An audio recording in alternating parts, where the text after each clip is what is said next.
El libro de Esther, capítulo 1. Estos hechos sucedieron en los días del rey Jerjes, quien reinó sobre 127 provincias, desde la India hasta Etiopía. En esa época, Jerjes gobernaba su imperio desde el trono real, ubicado en la fortaleza de Susa. En el tercer año de su reinado, hizo un banquete para todos sus nobles y funcionarios. Invitó a todos los oficiales del ejército de Persia y Media, y también a los príncipes y nobles de las provincias. La celebración duró 180 días, y fue una gran exhibición de la opulenta riqueza de su imperio y de la pompa y el esplendor de su majestad. Cuando todo terminó, el rey ofreció un banquete para todo el pueblo, que se encontraba en la fortaleza de Susa, desde el más importante hasta el más insignificante. El banquete duró 7 días y se realizó en el patio del jardín del palacio. El patio estaba elegantemente decorado con cortinas de algodón blanco y colgantes azules, sostenidos con cuerdas de lino y cintas de color púrpura que pasaban por anillos de plata incrustados en columnas de mármol. Había divanes de oro y de plata sobre un piso de mosaicos de cuarzo, mármol, nácar y otras piedras costosas. Las bebidas se servían en copas de oro de distintos diseños, y había vino real en abundancia, lo cual reflejaba la generosidad del rey. Por decreto del rey, no había límite de consumo, porque el rey había dado instrucciones a todos los empleados del palacio de que sirvieran a cada hombre cuanto quisieran. Al mismo tiempo, la reina Vasti hizo un banquete para las mujeres en el palacio real del rey Jerjes. Al 7º día de la fiesta, cuando el rey Jerjes estaba muy alegre a causa del vino, les ordenó a los 7 eunucos que lo servían, Meumán, Vista, Carbona, Victa, Abacta, Setar y Carcas, que le trajeran a la reina Vasti con la corona real en la cabeza. Quería que los nobles y los demás hombres contemplaran su belleza, porque era una mujer sumamente hermosa. Pero cuando le comunicaron la orden del rey a la reina Vasti, ella se negó a ir. Esa respuesta enfureció al rey y lo hizo arder de enojo. Entonces, el rey consultó de inmediato con sus sabios consejeros, quienes conocían todas las leyes y costumbres persas, porque siempre les pedía consejo. Sus nombres eran Carcena, Setar, Admata, Tarsis, Meres, Marcena y Memucán, 7 nobles de Persia y Media. Esos hombres se reunían frecuentemente con el rey y ocupaban los cargos más altos del imperio. ¿Qué debe hacerse con la reina Vasti? ¿Qué sanción impone la ley para una reina que se niega a obedecer las órdenes que el rey le envía debidamente por medio de sus eunucos? Memucán contestó al rey y a los nobles: La reina Vasti ofendió no solo al rey, sino también a cada noble y ciudadano del imperio. Ahora, en todas partes, las mujeres comenzarán a despreciar a sus maridos cuando se enteren de que la reina Vasti se negó a presentarse ante el rey. Antes de que termine este día, las esposas de todos los nobles del rey en toda Persia y Media oirán lo que hizo la reina y empezarán a tratar a sus maridos de la misma manera. Nada pondrá fin a su desprecio y enojo. Así que, si al rey le agrada, sugerimos que emita un decreto por escrito, una ley de los persas y los medos que no pueda ser revocada. Debería ordenar que la reina Vasti sea excluida para siempre de la presencia del rey Jerjes y que el rey elija otra reina más digna que ella. Cuando se publique este decreto en todo el vasto imperio del rey, los maridos de todas partes, sea cual fuere su rango, recibirán el respeto que merecen de parte de sus esposas. El rey y sus nobles Consideraron que esa propuesta tenía sentido, así que el rey siguió el consejo de Memucán. Envió cartas por todo el imperio, a cada provincia en su propio sistema de escritura y en su propio idioma, proclamando que todo hombre debía ser jefe en su propia casa y decir lo que le viniera en gana.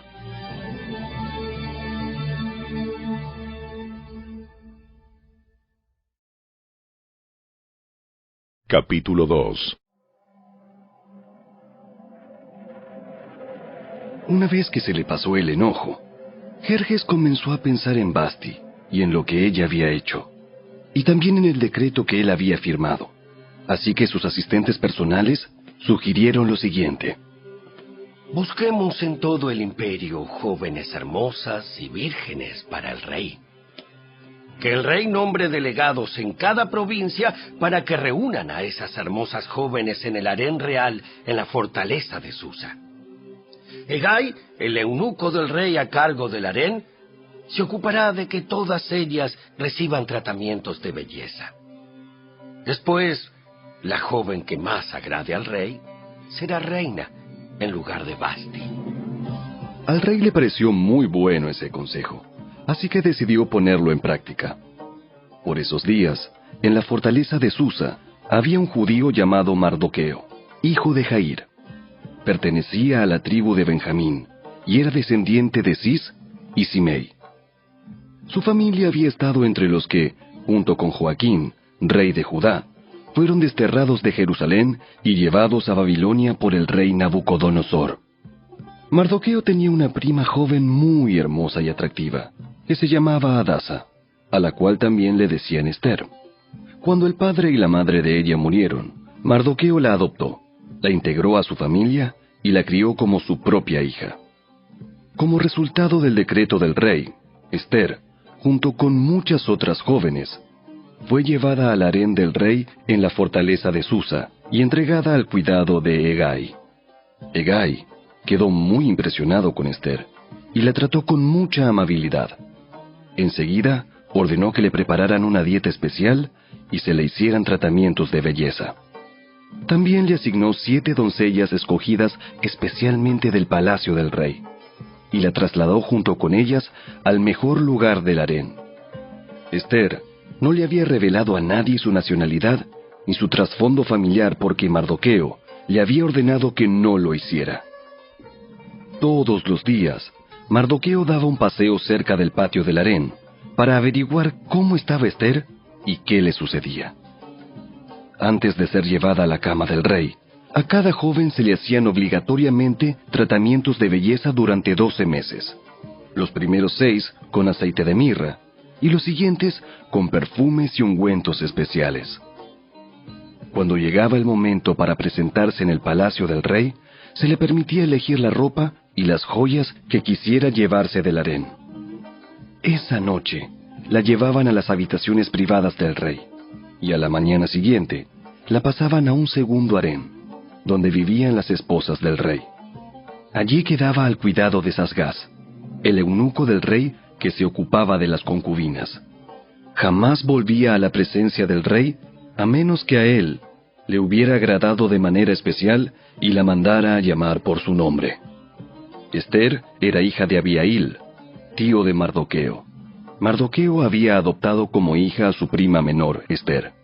Cuando a Ester le llegó el turno de ser llevada ante el rey, ella siguió el consejo de Hegai, el eunuco encargado del harén. No pidió nada aparte de lo que él le sugirió, y todos los que la veían, la admiraban. Llevaron a Ester ante el rey Jerjes, en el palacio real, a comienzos del invierno del 7º año de su reinado. Y el rey amó a Ester más que a todas las demás jóvenes. Estaba tan encantado con ella, que le puso la corona real sobre la cabeza y la declaró reina en lugar de Vasti.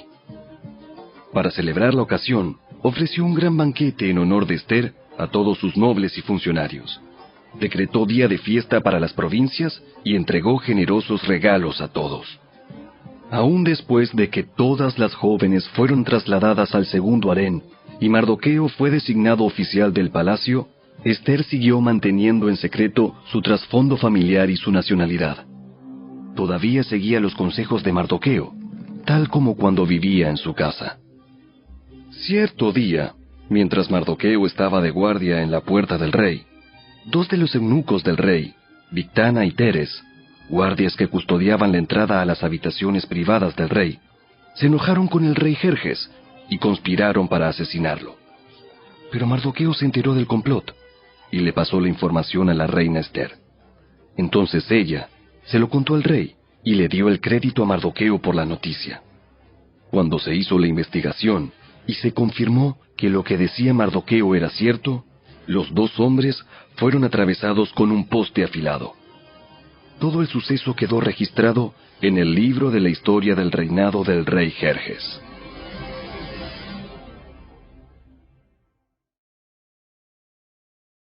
Capítulo 3.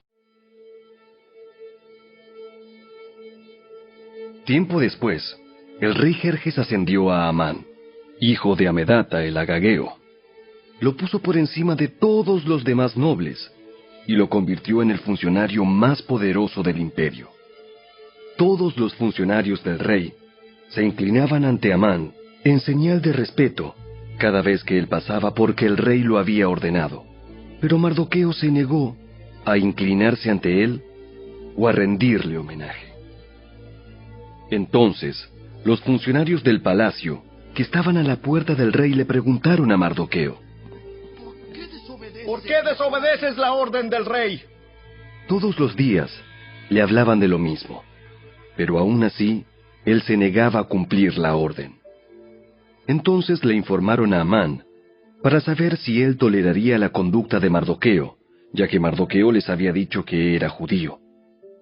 Cuando Amán vio que Mardoqueo no se inclinaba ante él, ni le rendía homenaje, se llenó de furia. Como se había enterado de la nacionalidad de Mardoqueo, decidió que no bastaba con matar solamente a él. Entonces, buscó la forma de destruir a todos los judíos a lo largo y ancho del imperio de Jerjes. Así que, en el mes de abril, durante el año 12 del reinado de Jerjes, echaron el plan a suertes en presencia de Amán. Las suertes se llamaban Purim, a fin de determinar cuál era el mejor día y mes para llevar a cabo el plan. Se escogió el día 7 de marzo, casi un año después. Luego, Amán se acercó al rey Jerjes y le dijo: Hay cierta raza dispersada por todas las provincias del imperio que se mantiene aislada de todas las demás. Tienen leyes diferentes de los demás pueblos y se niegan a obedecer las leyes del rey. Por lo tanto, no conviene a los intereses del rey que ese pueblo siga con vida. Si al rey le agrada, emita un decreto para destruirlos, y yo donaré 10,000 bolsas grandes de plata a los administradores del imperio para que los depositen en la tesorería del reino. El rey estuvo de acuerdo, y para confirmar su decisión, se quitó del dedo el anillo con su sello oficial y se lo entregó a Amán, hijo de Amedata el agageo, el enemigo de los judíos. El rey dijo: Tanto el dinero como el pueblo son tuyos, para que hagas con ellos lo que mejor te parezca. Así que, el 17 de abril, citaron a los secretarios del rey y se escribió un decreto tal como lo dictó Amán. Lo enviaron a los funcionarios del rey de más alta posición, a los gobernadores y a los nobles de cada provincia en sus propios sistemas de escritura y en sus propios idiomas. El decreto se redactó en nombre del rey Jerjes y fue sellado con el anillo del rey. Se enviaron comunicados a todas las provincias del imperio mediante mensajeros veloces, con orden de matar, masacrar y aniquilar a todos los judíos, jóvenes y ancianos, incluso las mujeres y los niños, en un solo día. El plan estaba programado para el 7 de marzo del año siguiente. Las pertenencias de los judíos serían entregadas a los que los mataran. Una copia del decreto debía emitirse como ley en cada provincia y proclamarse a todos los pueblos, a fin de que estuvieran preparados para cumplir con su deber el día señalado.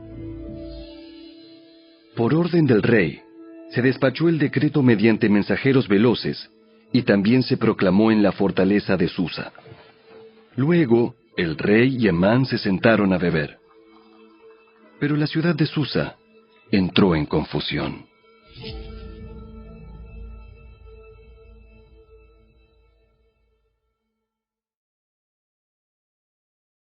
Capítulo 4. Cuando Mardoqueo se enteró de todo lo que había ocurrido, se rasgó su ropa, se vistió de tela áspera, se arrojó ceniza y salió por la ciudad llorando a gritos con un amargo lamento. Llegó hasta la puerta del palacio, porque no se permitía que nadie entrara por la puerta del palacio vestido de luto. A medida que la noticia del decreto real llegaba a todas las provincias, había más duelo entre los judíos. Ayunaban, lloraban y se lamentaban, y muchos se vestían con tela áspera y se acostaban sobre ceniza. Cuando las doncellas y los eunucos de la reina Ester se le acercaron y le contaron lo de Mardoqueo, ella se angustió profundamente. Le envió ropa para reemplazar la tela áspera, pero él la rechazó. Luego, Ester llamó a Atac, uno de los eunucos del rey que había sido designado como su asistente. Le ordenó que fuera a ver a Mardoqueo y averiguara qué era lo que le preocupaba y por qué estaba de luto. Entonces Atac salió a buscar a Mardoqueo a la plaza, frente a la puerta del palacio. Mardoqueo lo puso al tanto de todo lo que había pasado. Hasta le dijo el monto exacto de dinero que Amán había prometido depositar en la tesorería del reino para la destrucción de los judíos. Mardoqueo le entregó a Atac una copia del decreto emitido en Susa, que ordenaba la muerte de todos los judíos. Le pidió a Atac que se lo mostrara a Ester y le explicara la situación. También le pidió a Atac que la exhortara a presentarse ante el rey para suplicarle compasión e interceder a favor de su pueblo. Así que Atac volvió a Ester con el mensaje de Mardoqueo. Entonces Ester le ordenó a Atac que volviera a ver a Mardoqueo y le diera el siguiente mensaje. Todos los funcionarios del rey e incluso la gente de las provincias saben que cualquiera que se presenta ante el rey en el patio interior sin haber sido invitado está condenado a morir, a menos que el rey le extienda su cetro de oro, y el rey no me ha llamado a su presencia en los últimos 30 días. Así que Atac le dio el mensaje de Ester a Mardoqueo. Mardoqueo le envió la siguiente respuesta a Ester. No te creas que por estar en el palacio escaparás cuando todos los demás judíos sean asesinados. Si te quedas callada en un momento como este, el alivio y la liberación para los judíos surgirán de algún otro lado, pero tú y tus parientes morirán. ¿Quién sabe si no llegaste a ser reina precisamente para un momento como este? Entonces, Ester envió la siguiente respuesta a Mardoqueo. Ve y reúne a todos los judíos que están en Susa y hagan ayuno por mí. No coman ni beban durante 3 días, ni de noche ni de día. Mis doncellas y yo haremos lo mismo. Entonces, aunque es contra la ley, entraré a ver al rey. Si tengo que morir, moriré. Así que Mardoqueo se puso en marcha e hizo todo tal como Ester le había ordenado.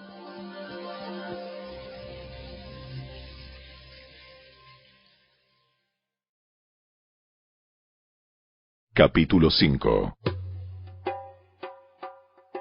Al tercer día del ayuno, Ester se puso las vestiduras reales y entró en el patio del interior del palacio, que daba justo enfrente a la sala del rey. El rey estaba sentado en su trono real, mirando hacia la entrada. Cuando vio a la reina Ester de pie en el patio interior, ella logró el favor del rey y él le extendió el cetro de oro. Entonces Ester se acercó y tocó la punta del cetro. Entonces el rey le preguntó: ¿Qué deseas, reina Ester? ¿Cuál es tu petición? Te la daré aun si fuera la mitad del reino. Y Ester contestó: Si al rey le agrada, venga el rey con Amán hoy al banquete que preparé para el rey. El rey se dirigió a sus asistentes y dijo: Díganle a Amán que venga deprisa a un banquete, como lo ha solicitado Esther. Así que el rey y Amán fueron al banquete preparado por Esther. Mientras bebían vino, el rey le dijo a Esther: Ahora dime lo que realmente quieres. ¿Cuál es tu petición? Te la daré aun si fuera la mitad del reino. Esther contestó: Mi petición y mi más profundo deseo es que, si he logrado el favor del rey, y si al rey le agrada conceder mi petición y hacer lo que le pido, le ruego que venga mañana con Amán al banquete que prepararé para ustedes. Entonces explicaré de qué se trata todo este asunto. Amán salió muy contento del banquete. Sin embargo, cuando vio a Mardoqueo sentado a la puerta del palacio, y que no se puso de pie ni tembló de miedo ante su presencia, se enfureció mucho. No obstante, se contuvo y se fue a su casa. Luego, Amán reunió a sus amigos y a Ceres, su esposa, y se jactó ante ellos de su gran riqueza y de sus muchos hijos. Hizo alarde de los honores que el rey le había dado, y de la forma en que lo había ascendido por encima de todos los otros nobles y funcionarios. Amán también añadió: Y eso no es todo. La reina Esther nos invitó exclusivamente al rey y a mí a un banquete que preparó para nosotros. Y me invitó a cenar mañana nuevamente con ella y con el rey. Sin embargo, todo eso no vale nada mientras ve al judío Mardoqueo sentado allí, a la puerta del palacio. Entonces Ceres, la esposa de Amán, y todos sus amigos sugirieron: Levanta un poste afilado. Levanta un poste afilado que mida 23 metros de altura. Y mañana por la mañana, pídele al rey que atraviese a Mardoqueo en el poste. Después de eso podrás seguir alegremente tu camino al banquete con el rey. A Amán le gustó la idea y ordenó que colocaran el poste.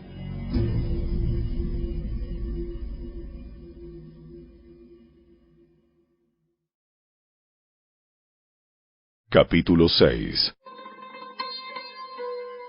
Esa noche, el rey no podía dormir. Entonces ordenó a un asistente que le trajera el libro de la historia de su reino para que se lo leyeran. En los registros, descubrió el relato de cuando Mardoqueo informó del complot que Bigtana y Teres, dos de los eunucos que cuidaban la puerta de las habitaciones privadas del rey, habían tramado para asesinar al rey Jerjes. ¿Qué recompensa o reconocimiento le dimos a Mardoqueo por este acto? Sus asistentes contestaron: Nunca se ha hecho nada. ¿Quién está en el patio exterior? Resulta que Amán acababa de llegar al patio exterior del palacio para pedirle al rey que atravesara a Mardoqueo en el poste que había preparado. Entonces, los asistentes contestaron al rey: Es Amán el que está en el patio. ¡Háganlo pasar! Entonces, Amán entró, y el rey dijo: ¿Qué debo hacer para honrar a un hombre que verdaderamente me agrada? Amán pensó para sí: ¿A quién querría honrar el rey más que a mí? Así que contestó: Si el rey desea honrar a alguien, debería sacar uno de los mantos reales que haya usado el rey, y también un caballo que el propio rey haya montado. Uno que tenga un emblema real en la frente. Que el manto y el caballo sean entregados a uno de los funcionarios más nobles del rey, y que esta persona se asegure de que vistan con el manto real al hombre a quien el rey quiere honrar, y lo paseen por la plaza de la ciudad en el caballo del rey. Durante el paseo, que el funcionario anuncie a viva voz: esto es lo que el rey hace a quien él quiere honrar. ¡Perfecto! ¡Rápido! Lleva mi manto y mi caballo y haz todo lo que has dicho con Mardoqueo, el judío que se sienta a la puerta del palacio. No pierdas ni un detalle de lo que has sugerido. Entonces Amán tomó el manto y se lo puso a Mardoqueo. Lo hizo montar el caballo del rey y lo paseó por la plaza de la ciudad, gritando: Esto es lo que el rey hace a quien él quiere honrar. Después, Mardoqueo regresó a la puerta del palacio, mientras que Amán se apresuró a volver a su casa desalentado y totalmente humillado. Cuando Amán le contó a su esposa, Ceres, y a todos sus amigos lo que había sucedido, sus sabios consejeros y su esposa dijeron: Ya que Mardoqueo, este hombre que te ha humillado, es de origen judío, jamás tendrás éxito con tus planes contra él. Oh, será tu ruina seguir oponiéndote a él. Mientras estaban hablando, llegaron los eunucos del rey y enseguida se llevaron a Amán al banquete que Ester había preparado.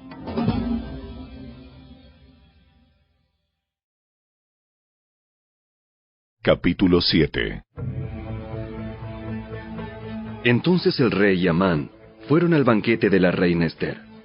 En esta segunda ocasión, mientras bebían vino, el rey volvió a decir a Ester: Dime lo que desees, reina Ester. ¿Cuál es tu petición? Yo te la daré, aun si fuera la mitad del reino. La reina Ester contestó: Si he logrado el favor del rey, y si al rey le agrada conceder mi petición, pido que mi vida y la vida de mi pueblo sean libradas de la muerte. Pues mi pueblo y yo hemos sido vendidos para ser muertos, masacrados y aniquilados. Si solo nos hubieran vendido como esclavos, yo me quedaría callada, porque sería un asunto por el cual no merecería molestar al rey. ¿Quién sería capaz de hacer semejante cosa? ¿Quién podría ser tan descarado para tocarte a ti? Ester contestó: Este malvado Amán es nuestro adversario y nuestro enemigo. Amán se puso pálido de miedo delante del rey y de la reina. Entonces el rey, enfurecido, se levantó de un salto y salió al jardín del palacio. Amán, en cambio, se quedó con la reina Ester para implorar por su vida, porque sabía que el rey pensaba matarlo. En su desesperación, se dejó caer sobre el diván donde estaba reclinada la reina Ester, justo cuando el rey volvía del jardín del palacio. El rey exclamó: ¡Hasta se atreve a atacar a la reina aquí mismo, en el palacio, ante mis propios ojos!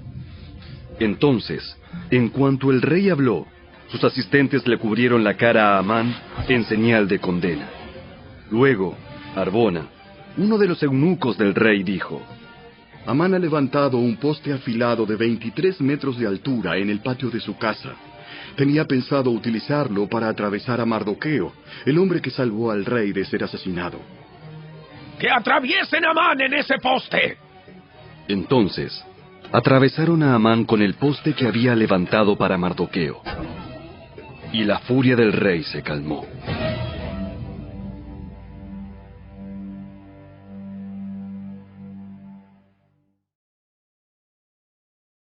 Capítulo 8.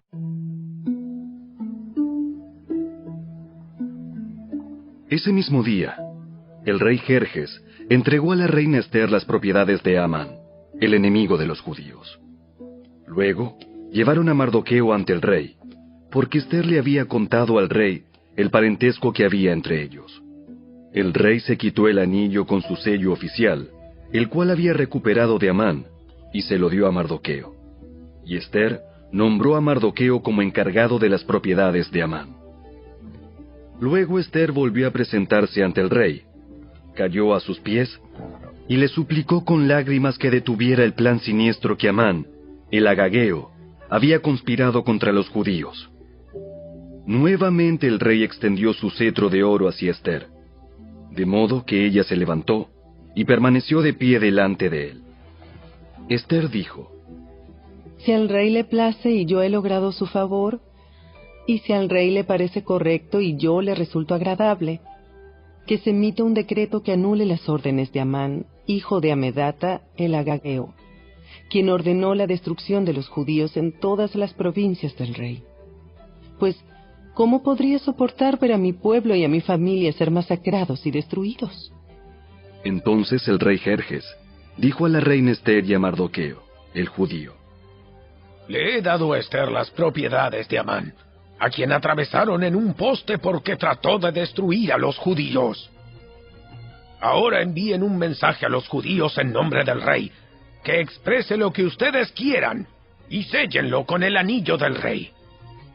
Sin embargo, recuerden que todo lo que ya se ha escrito en nombre del rey, y lo que se ha sellado con su anillo, jamás puede ser revocado. Así que, el 25 de junio, reunieron a los secretarios del rey, y se escribió un decreto tal como Mardoqueo lo dictó. Lo enviaron a los judíos y a los funcionarios de más alta posición, a los gobernadores y a los nobles de las 127 provincias, que se extendían desde la India hasta Etiopía. Este decreto se escribió en los propios sistemas de escritura y en los propios idiomas de cada pueblo del imperio, incluido el de los judíos. El decreto se redactó en nombre del rey Jerjes y fue sellado con el anillo del rey.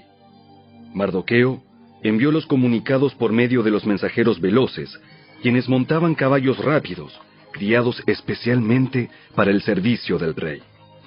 El decreto del rey les daba autoridad a los judíos de todas las ciudades para unirse y defender su vida. Se les permitía matar, masacrar y aniquilar a cualquiera, de cualquier nacionalidad o provincia, que los atacara a ellos o a sus esposas e hijos. También podían apoderarse de los bienes de sus enemigos. El día escogido para llevar a cabo esa acción en todas las provincias del rey Jerjes fue el 7 de marzo del año siguiente.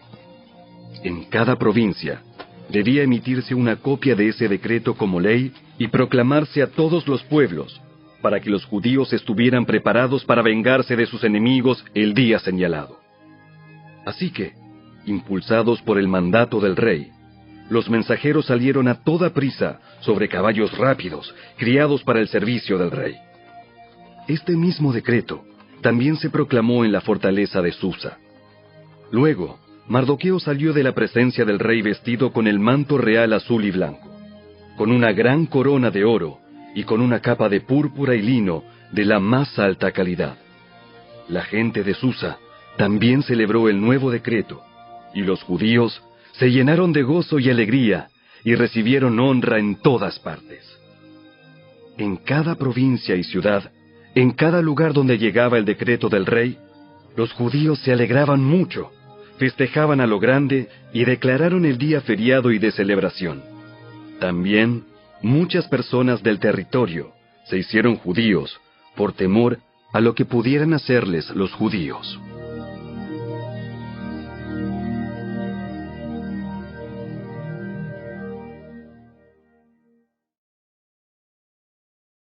Capítulo 9.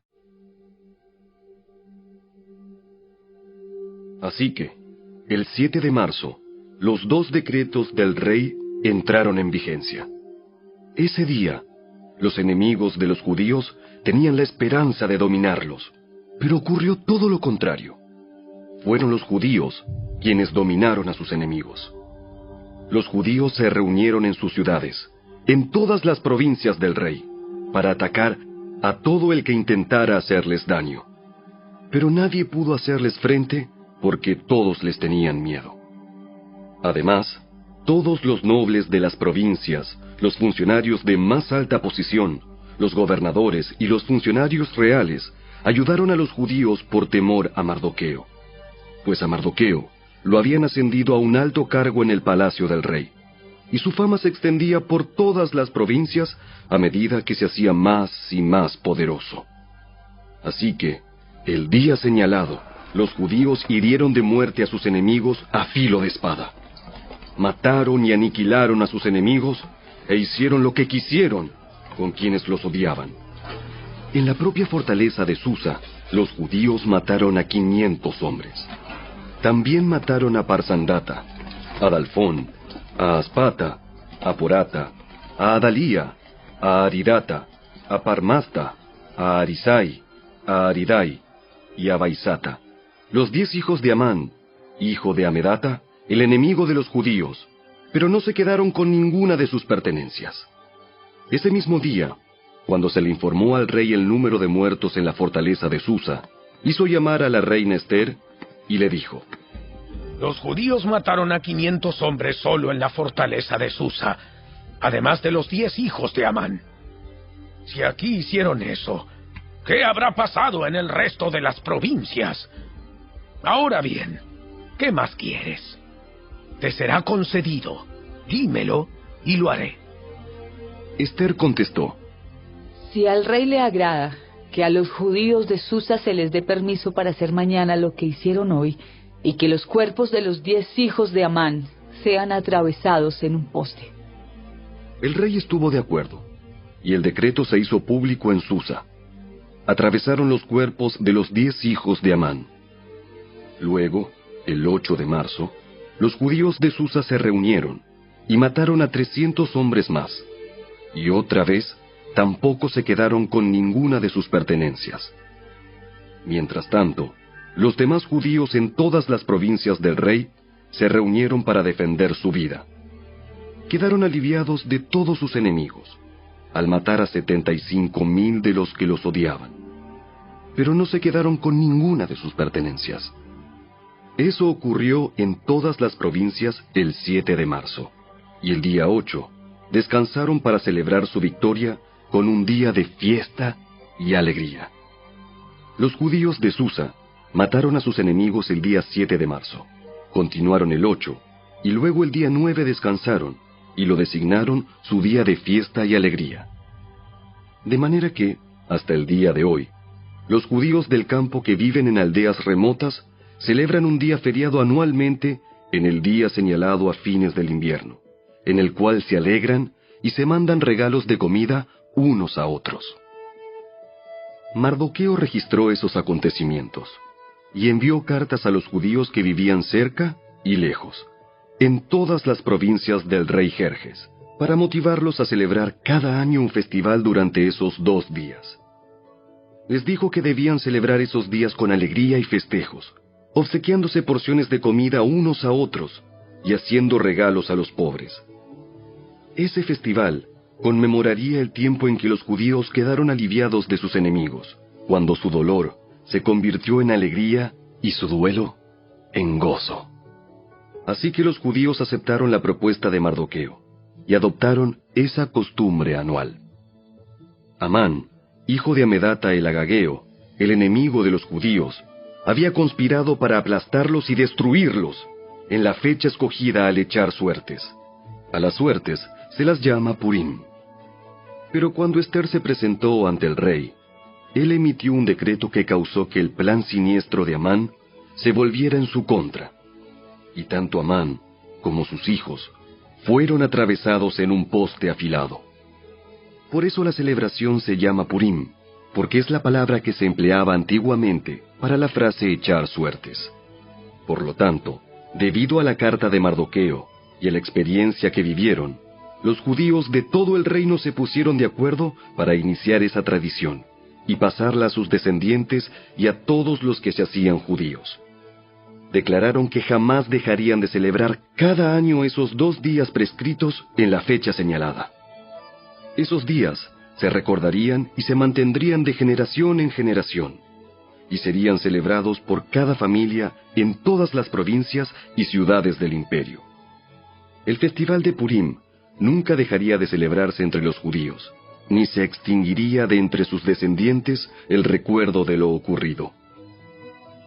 Luego, la reina Ester, hija de Abihail, junto con Mardoqueo, el judío, escribieron otra carta en la cual la plena autoridad de la reina respaldaba la carta de Mardoqueo para establecer el festival de Purim.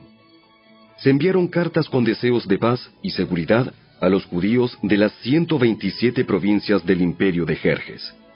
Esas cartas establecían la celebración anual del festival de Purim en las fechas señaladas, como lo habían decretado el judío Mardoqueo y la reina Ester.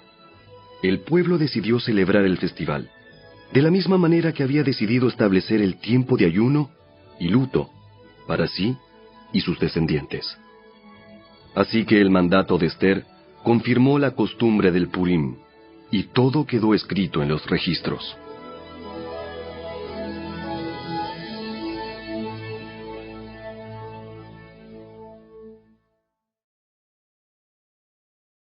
Capítulo 10.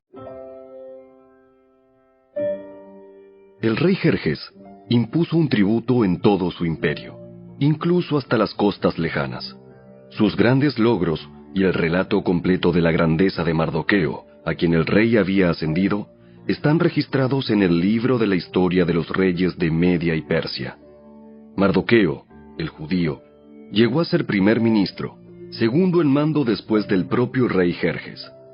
Fue un hombre muy importante entre los judíos, de gran estima ante ellos, porque siguió actuando a favor de su pueblo y defendiendo el bienestar de todos sus descendientes.